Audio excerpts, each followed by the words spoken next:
The first warning did not come from another woman's perfume, or a late-night excuse, or a lipstick stain on a collar. It came from the family iPad, glowing on the kitchen counter beside a half-frosted anniversary cake. Claire Whitman had just finished smoothing white buttercream over the words 10 years when the screen lit up with a soft chime. One new device added to Whitman family account. She paused with the silver spatula still in her hand. Outside, rain tapped against the tall windows of their house in Greenwich, Connecticut, turning the dark glass into a mirror. In that reflection, Claire saw the dining room behind her. 2 crystal glasses, candles waiting to be lit, Ryan's favorite steak resting under foil, and a small velvet box beside his plate. She had spent all afternoon making everything look perfect, because that was what Claire did. She made things beautiful. She made things calm. She made people believe nothing was wrong. Then she looked back at the screen. Device name: Ryan's iPhone 2. For a moment her mind tried to protect her. Maybe it was a work device. Maybe his assistant had connected something by mistake. Maybe some update had renamed his phone. But Ryan only had one phone. The black one he carried everywhere, face down on tables, always within reach, always locked. Claire wiped her hands on a towel and touched the notification. The iPad opened into the family settings, bright and ordinary as if it aged.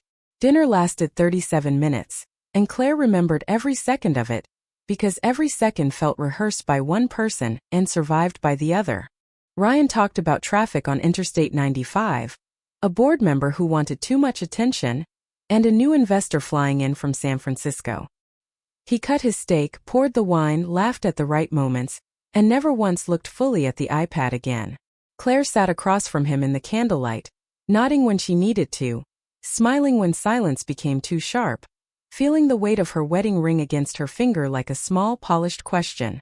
For 10 years this had been her talent. She could make a room feel peaceful even when something inside her was breaking. She could rescue a dinner, a party, a meeting, a man. People called her graceful, patient, supportive. They never called her tired. They never called her erased. Long before the house in Greenwich, before the marble kitchen and the imported wine and the framed magazine cover in Ryan's office, there had been a one-car garage behind a rented duplex in Stamford. Claire could still smell the oil stains on the concrete floor, and the burnt coffee Ryan drank at 2 in the morning. Back then, Whitman Tech was not an empire. It was Ryan with a laptop that overheated, a folding table from a yard sale, and Claire beside him with a sketchpad, drawing the first logo by hand because they could not afford a designer. She had been 24, full of ideas, working at a small interior design firm during the day and helping Ryan build presentations at night. When investors said the product looked amateur, Claire redesigned the entire pitch deck over a weekend.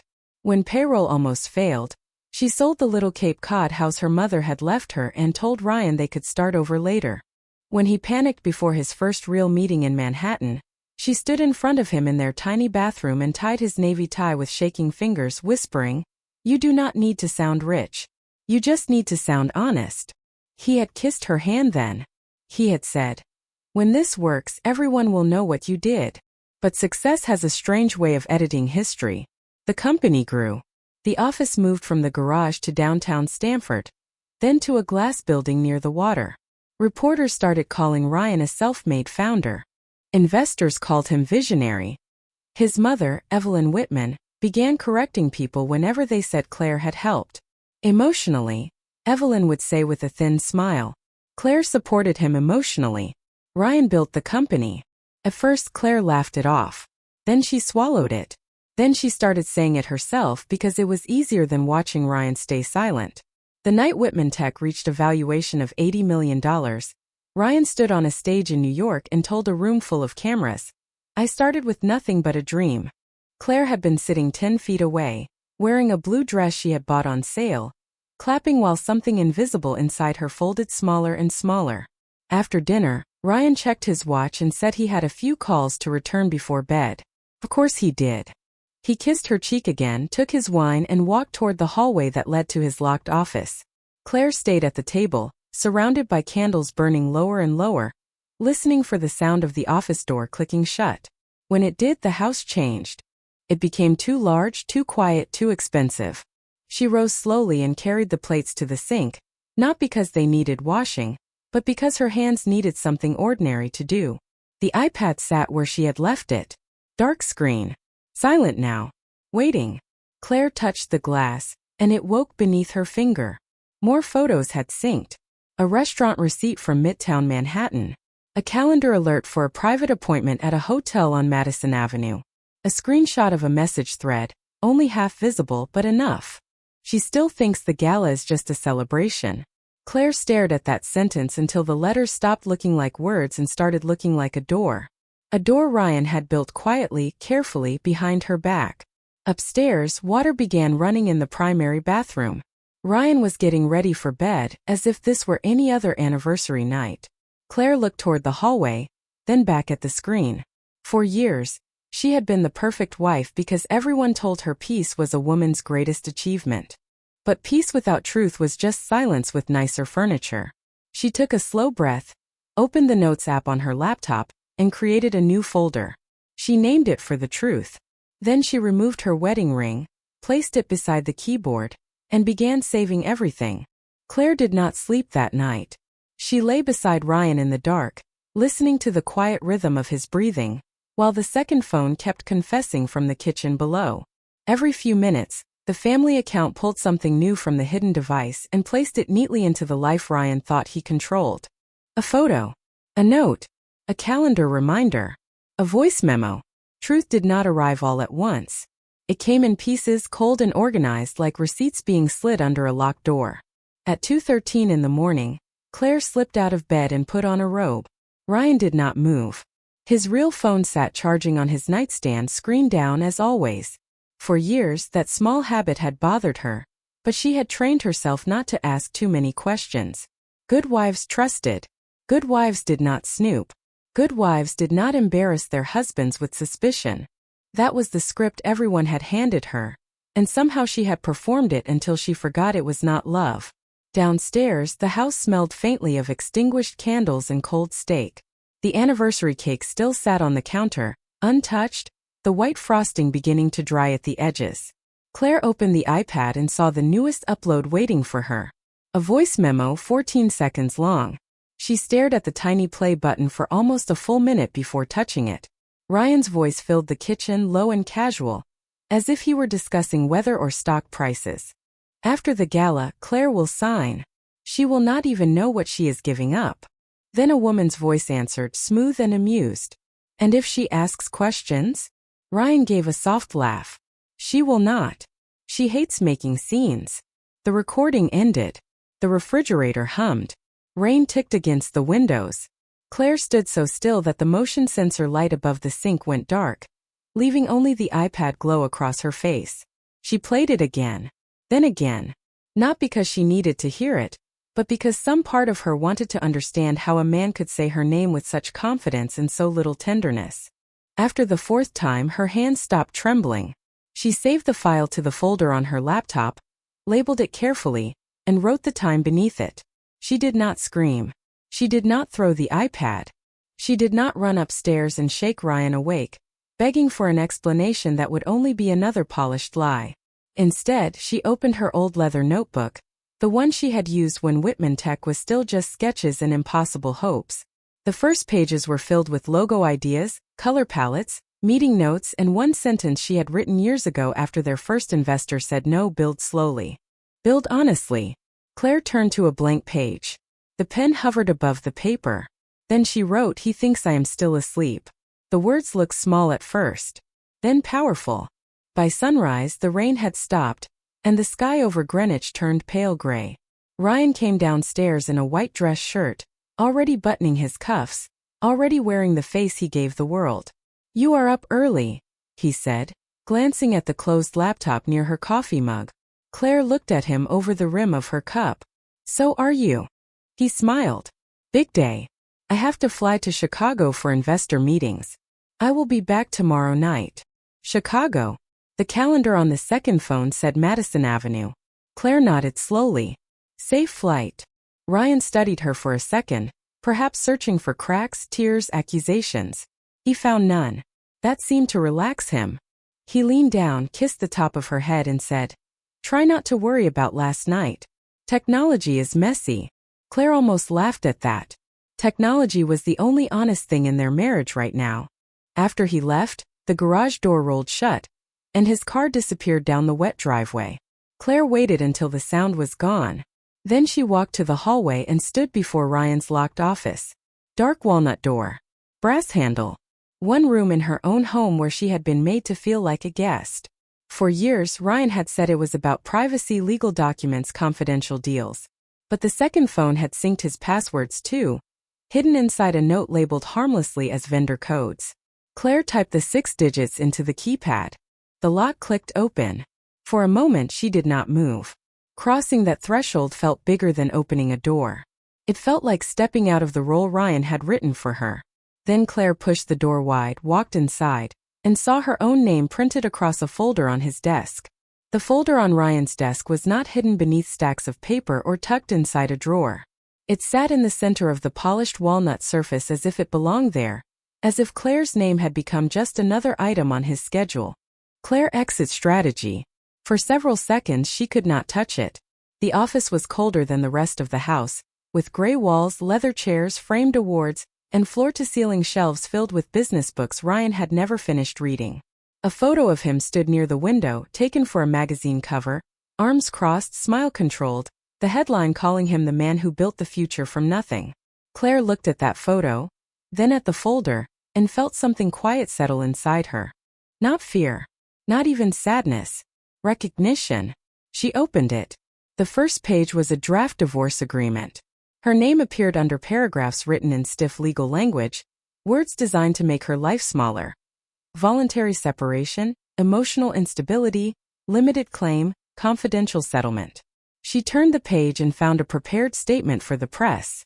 Claire Whitman has been under significant personal stress, and Ryan asks for privacy while he supports her through this difficult transition. Supports her. The word made her stomach tighten. He had built a cage and planned to call it kindness. Beneath that was a report from a private consultant, not a doctor but written to sound official. It listed moments from their marriage as signs of instability. Claire crying after her father's memorial. Claire leaving a charity dinner early because she had a migraine. Claire asking Ryan why he missed 3 therapy appointments after promising he would go. Ordinary pain, carefully rearranged into evidence against her. She took photos of every page with the iPad, keeping her hands steady, angling the screen so the text was clear.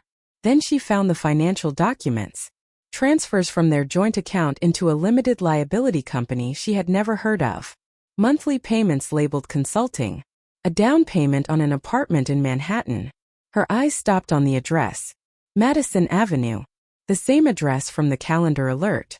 Vanessa Cole's name appeared 2 pages later, not as a lover, not as a mistake, but as a strategic communications advisor. Claire sat slowly in Ryan's chair. It was larger than she expected, too firm, angled toward the window like a throne. She thought of Vanessa in the office Christmas party photos, silver dress, red nails, always laughing a little too loudly at Ryan's jokes. Claire had once complimented her bracelet. Vanessa had smiled and said, "Ryan has great taste." Claire had thought she meant the company gift bags. Now she understood. But Vanessa was not the whole story. That was what made Claire's skin go cold. The documents were too organized, too legal, too expensive. This was not an affair spinning out of control. This was a project. A campaign. A removal plan. Ryan was preparing to sell Whitman Tech after the gala, and if Claire still held any claim to the early value of the company, the numbers could change. Her sacrifice had become a financial inconvenience. Her memory had become a legal risk. Her silence had become his strategy. Claire searched the desk drawers next. The first held cufflinks, business cards, and expensive pens. The second held sealed envelopes from Whitman Legal. The third was locked, but the small brass key sat inside a ceramic bowl by the printer, because Ryan had always trusted her obedience more than actual security. Inside the drawer, she found the original garage documents. The first logo sketch, copied and dated. Early investor notes with her handwriting in the margins. A check receipt from the sale of her mother's house, marked as founder support. And there, clipped to the back, was a faded photo she had forgotten existed. Claire and Ryan in that tiny Stanford garage, both of them wearing sweatshirts, both of them tired, both of them smiling like the future belonged to them equally. Claire held the photo for a long moment. She remembered the girl in it. That girl had believed love meant building beside someone. She had not known some people let you build the stairs, then tell the world they climbed alone. A sound from the hallway made her turn. Nothing. Just the house settling. Still, the reminder was enough. Ryan would be back tomorrow night, and the gala was only 4 days away. Claire gathered the copies, saved the photos, and returned every page exactly where she had found it. Before leaving, she noticed one more thing on the desk. A black fountain pen beside the divorce agreement. The pen Ryan planned to put in her hand. The pen he thought she would use to sign herself away. Claire picked it up, studied its smooth silver clip, then placed it back with care. Not yet, she thought. Let him bring the pen. Let him bring the stage. Let him believe she was still the woman who hated making scenes. By noon, Claire understood that Vanessa Cole was not the beginning of the betrayal. She was just the prettiest distraction from the machinery behind it. Claire sat at the kitchen island with her laptop open, the iPad beside it, and the anniversary cake still untouched beneath its glass cover. Sunlight filled the room now, clean and bright, almost rude in its normalness. Outside, the lawn crew moved across the wet grass in straight lines, and somewhere down the street a dog barked. And the world kept behaving as if Claire's marriage had not turned into a file system. She built a timeline because timelines did not cry. Timelines did not ask why. Timelines only showed what happened and when. First, the second phone connected to the family account at 6:42 in the evening. Then came the photos from the Manhattan hotel. Then the message about the gala. Then the voice memo. Then the folder in Ryan's office. She added bank transfers, calendar entries, and receipts, each one saved with a date and a note. The pattern sharpened hour by hour. Ryan had opened the limited liability company 6 months ago. 2 weeks after that, Vanessa's consulting payments began. 1 month later, Evelyn Whitman started inviting Claire to lunches that felt less like family and more like interviews. "You look exhausted, dear," Evelyn had said at the club in Riverside, stirring iced tea with a silver spoon. "Are you sleeping well? Ryan worries about your moods." At the time, Claire had thought it was cruelty wrapped in manners. Now she saw it was rehearsal. They were building a portrait of her before she even knew she was sitting for it. By early afternoon, another synced note appeared from the hidden phone, and Claire clicked it before fear could talk her out of it. It was a checklist titled Gala Sequence. Welcome remarks. Founder story. Tribute to family. Bring Claire on stage. Signature packet. Press photo. Board dinner. Private announcement Monday. Claire read the list twice. Her name was not written like a wife's name. It was written like a step in a transaction. Signature packet. She opened the attached document and found a polished letter thanking her for her support of Whitman Tech, and confirming that she accepted a fixed private settlement in exchange for no future claim. It looked harmless enough for a crowd, sentimental enough for cameras, legal enough to bury her. Ryan was going to put it in front of her during the gala under lights, applause, and social pressure. He would call it a symbolic tribute. He would hand her the fountain pen. He would smile. And if she hesitated, he would lean close and whisper, "Do not embarrass yourself." Claire pushed back from the island and walked to the sink. For a moment she thought she might be sick, but the feeling passed. What remained was cleaner. Anger maybe, but not the loud kind. This was precise. A blade made of facts. Her phone buzzed. A text from Ryan. Landed in Chicago. Long day ahead. Miss you. Claire looked at the message, then at the calendar alert from the second phone showing a 3 o'clock appointment on Madison Avenue.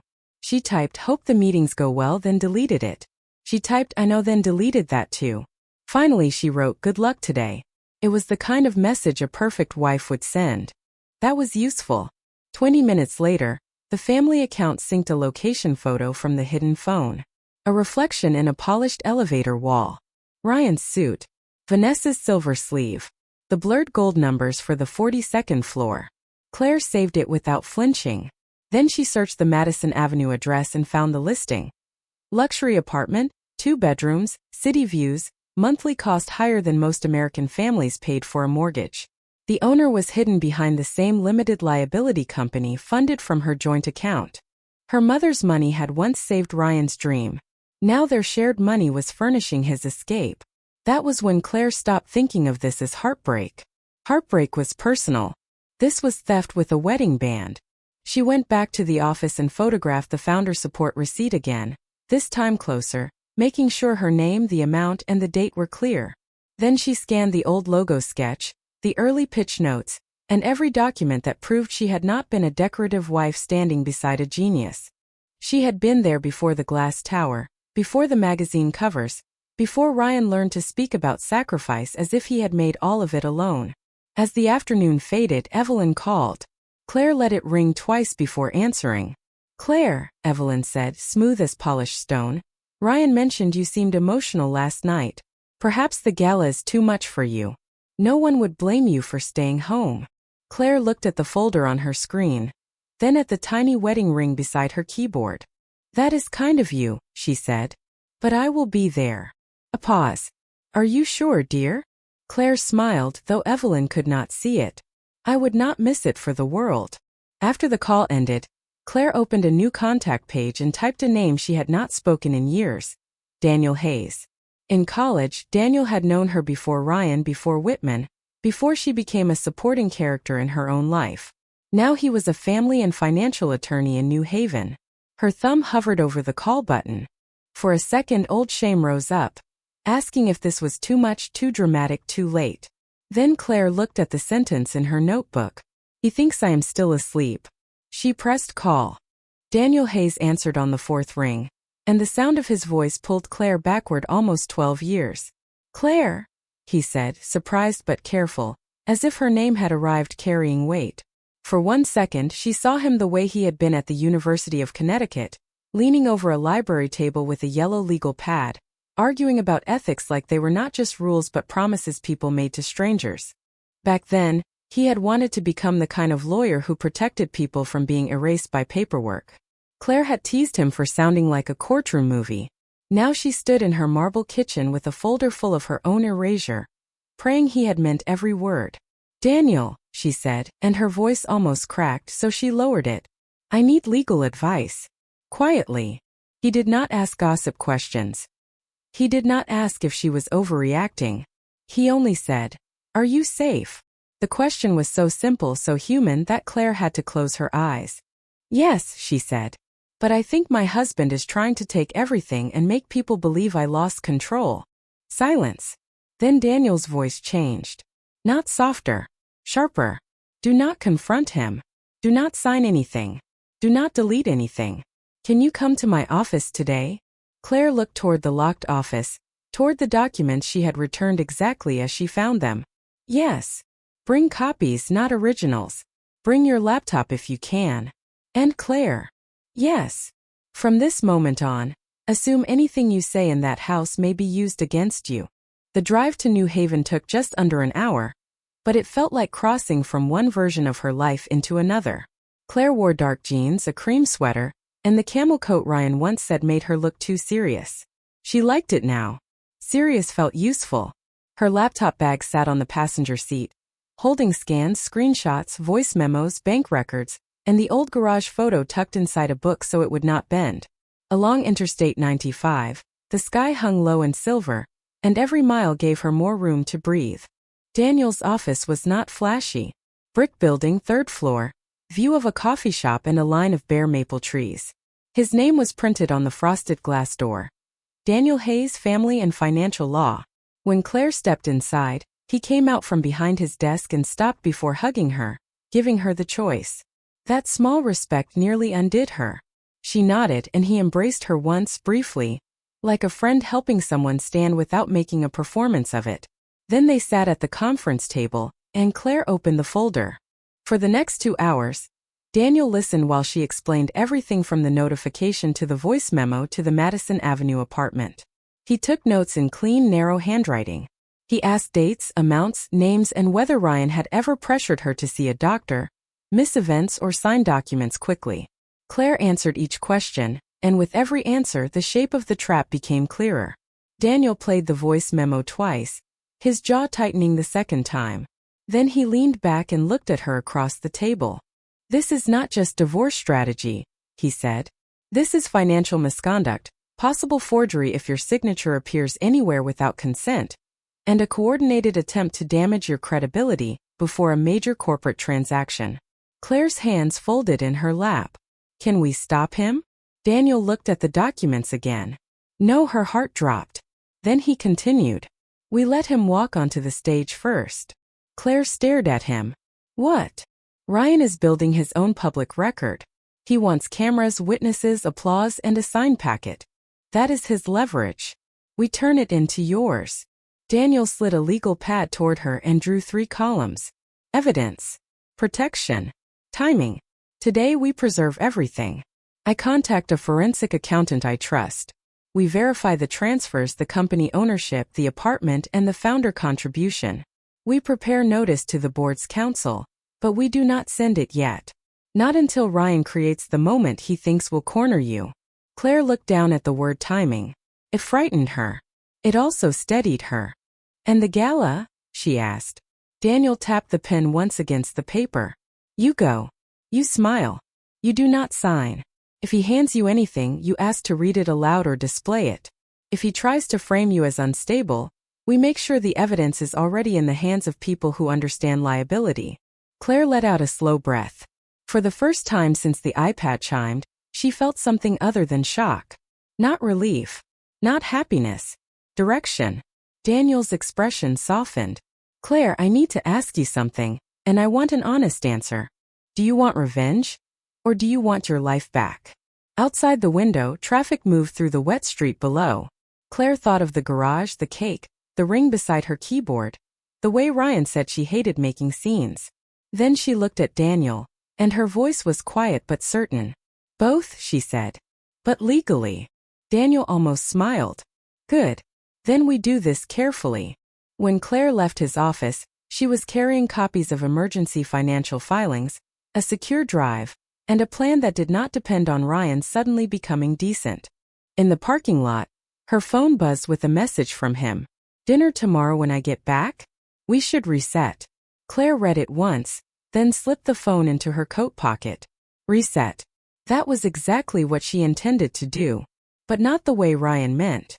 Ryan came home the next evening with a bouquet of white roses, and the calm confidence of a man who believed the room still belonged to him. Claire met him in the foyer wearing a soft gray sweater, her hair pinned back, her face composed in the way he preferred. He kissed her cheek, studied her eyes for damage, and seemed pleased when he found none. I hated leaving things tense, he said, handing her the flowers. You know how stressful this week has been. Claire accepted them and smiled faintly. I know. He stepped closer, lowering his voice into that careful tenderness he used when he wanted obedience to feel like love. The gala matters, Claire. Investors, board members, press, everyone will be watching. I need you with me. Fully with me. She looked at the roses, their petals perfect and scentless. I will be there. Relief passed over his face so quickly it almost looked like affection. Over the next 3 days, Ryan became generous in public and cautious in private. He sent breakfast to the bedroom, asked if she wanted a new dress, mentioned how beautiful she looked when she was relaxed. But the family account kept telling a different story. Vanessa sent revised press notes.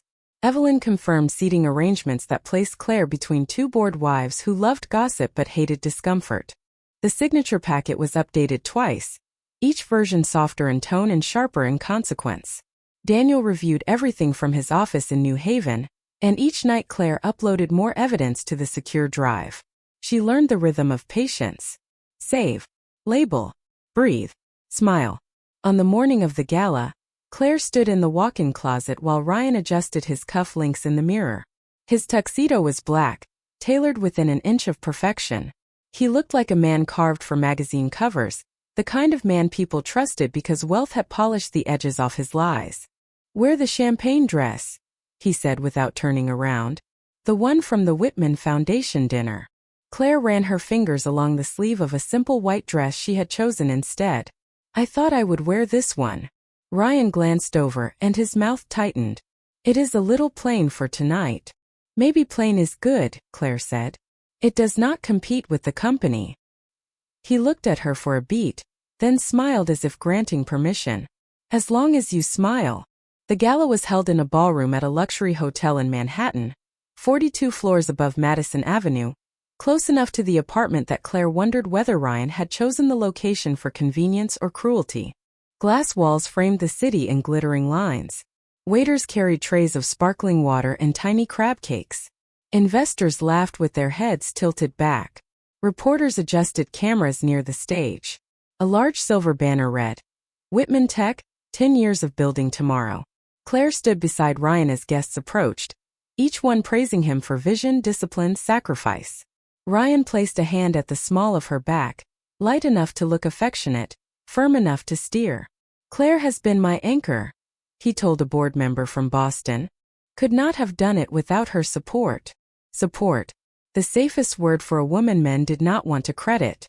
Across the ballroom, Vanessa Cole stood near the stage in a silver dress, holding a tablet against her chest. She looked calm until she saw Claire watching her. Then her eyes flicked away. Evelyn arrived in pearls and pale blue silk, air-kissing Claire's cheek. "You look rested, dear," she said. "We were all hoping you would feel strong enough tonight." Claire smiled. "Stronger than I expected." Evelyn's hand paused on her arm, but before she could answer, the lights dimmed.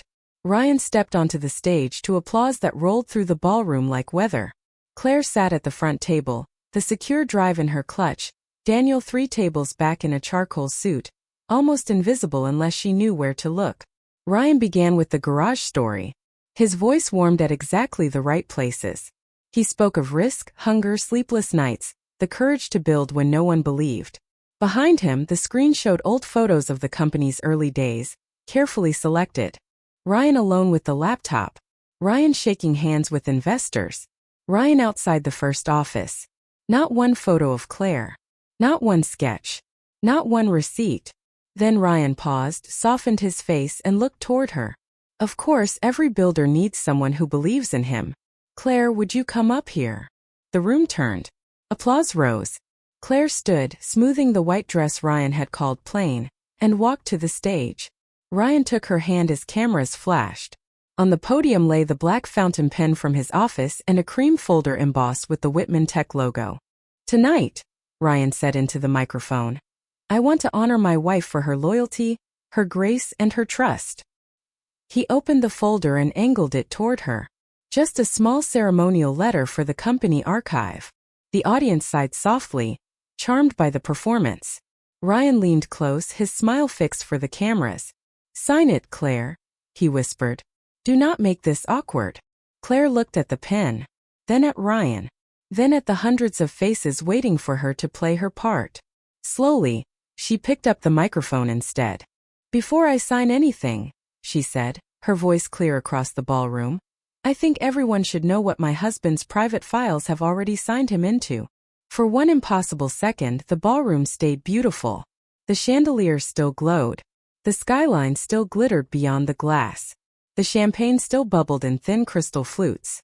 But the applause died so quickly Claire could hear the faint hum of the projector above the stage. Ryan's smile froze beside her. His hand moved toward the microphone, but Claire stepped half an inch back, just enough to make the gesture visible to everyone watching.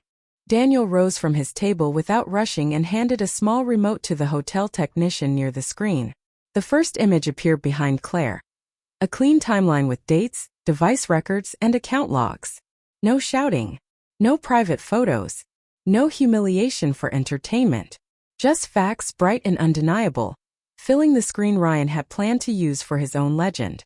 Claire kept her voice steady. 3 nights ago, a new device connected to our family account.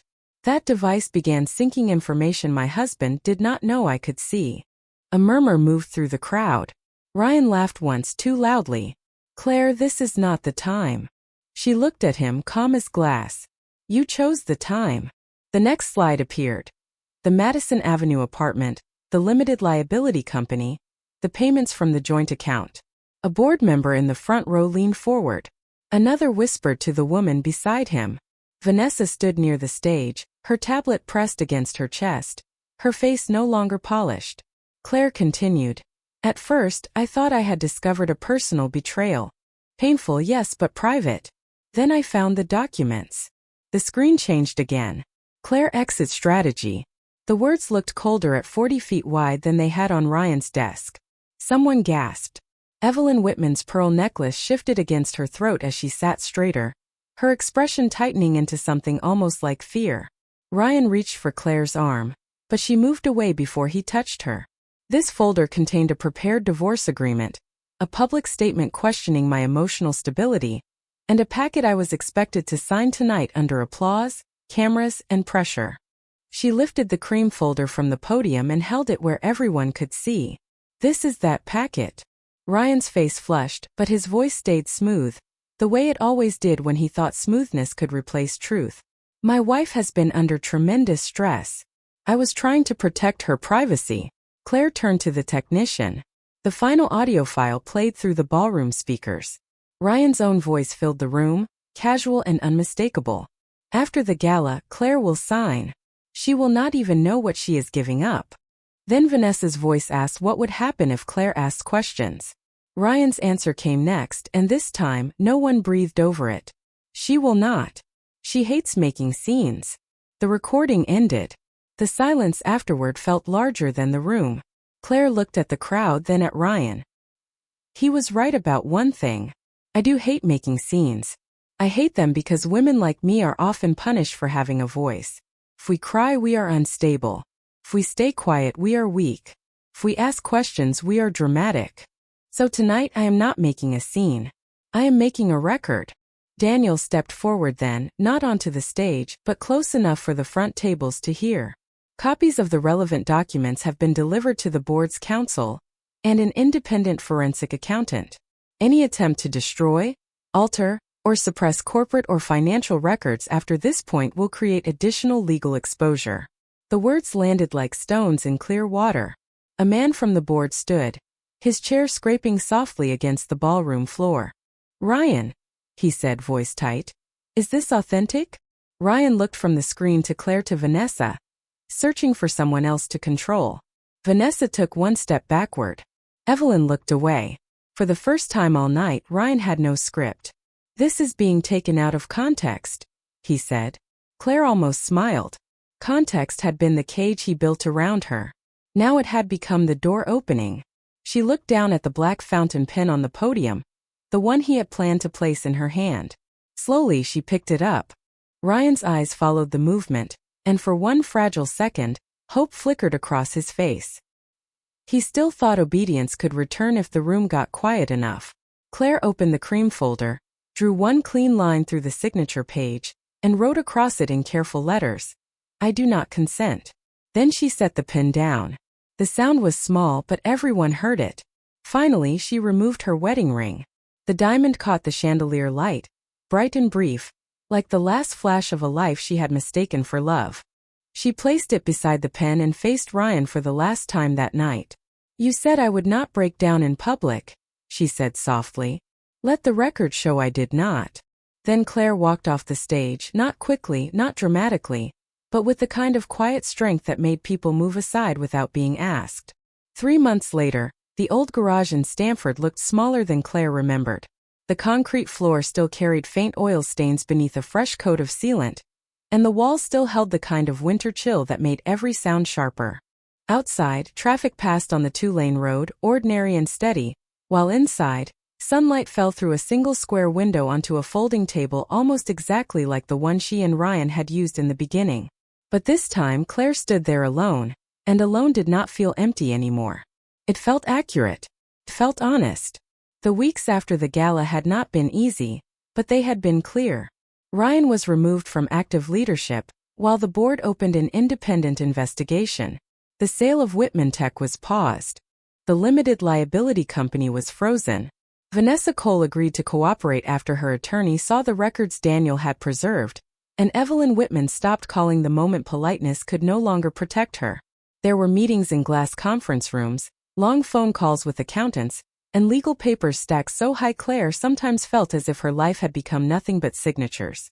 But this time she read every line before signing anything. This time, no one handed her a pen and expected obedience to do the rest. The divorce was settled quietly but not weakly. Claire recovered the value of her original investment, secured her rightful portion of marital assets, and most importantly, forced the company record to acknowledge her early creative and financial contributions. Not support. Not encouragement. Contributions. The word appeared in the amended founder history, plain and permanent, and when Claire first saw it in writing, she sat in Daniel's office and cried for the girl in the garage who had waited 10 years to be named. Daniel did not rush her. He simply placed a box of tissues on the table and looked out the window until she was ready to breathe again. Now in that same garage, Claire opened a cardboard tube and unrolled the first Whitman Tech logo sketch. The paper was yellowed at the edges, the pencil lines uneven, but she loved it more than any framed award Ryan had ever brought home. She pinned it to the wall, not as a monument to him, but as proof of herself. Beneath it, she placed a small glass case on the table. Inside was the black fountain pen from the gala, and the wedding ring she had removed under the chandeliers. The second phone was in evidence storage with attorneys, but she did not need the device here. She needed the lesson. Beside the case, she set a white card printed with 6 words. Silence is not the same as consent. A week later, Claire opened the doors of her new design studio. Not in a marble tower, not under anyone else's last name, but right there in the renovated garage where she had once been written out of the story. She called it Still House Studio because stillness had saved her. Not the stillness of fear, but the stillness before a woman decides she is done asking permission to exist. Her first clients were not billionaires or board members. They were small business owners, divorced mothers starting over, women opening bakeries, salons, therapy offices, and non-profit spaces after years of being told their dreams were hobbies. Claire gave each room warmth, order, light, and one detail that belonged only to the woman who would walk into it every morning. A blue door. A brass lamp. A wall of family photographs. A desk facing the sun. Months later, Whitman Tech released a revised public history. Ryan's name was still there, but no longer alone. Claire Whitman appeared in the first paragraph. Co-creator of the original brand identity. Early financial contributor. Strategic design partner during founding stage. She read it once over coffee, then closed the laptop and went outside. The air smelled like cut grass and rain on pavement. For the first time in years, no one was waiting for her to smile on command. No one was rewriting her memory while asking her to be grateful. Her phone buzzed with a message from Daniel. The final papers were filed this morning. It is done. Claire looked at the words for a long moment. Then she typed back, "Thank you for helping me keep the record straight." His reply came quickly. "You were the record. I only helped preserve it." Claire smiled, slipped the phone into her coat pocket, and walked back into the studio. On the wall, the old logo sketch caught the afternoon light. On the table, the ring and pen rested behind glass, no longer symbols of a life stolen from her, but evidence of the moment she took it back. Ryan had hidden behind passwords, contracts, charm, and polished rooms full of people trained to believe the richest voice first. He had trusted silence because silence had served him for years. But he forgot something simple. Truth does not need permission to connect. And once it does, even the quietest woman in the room can become impossible to erase.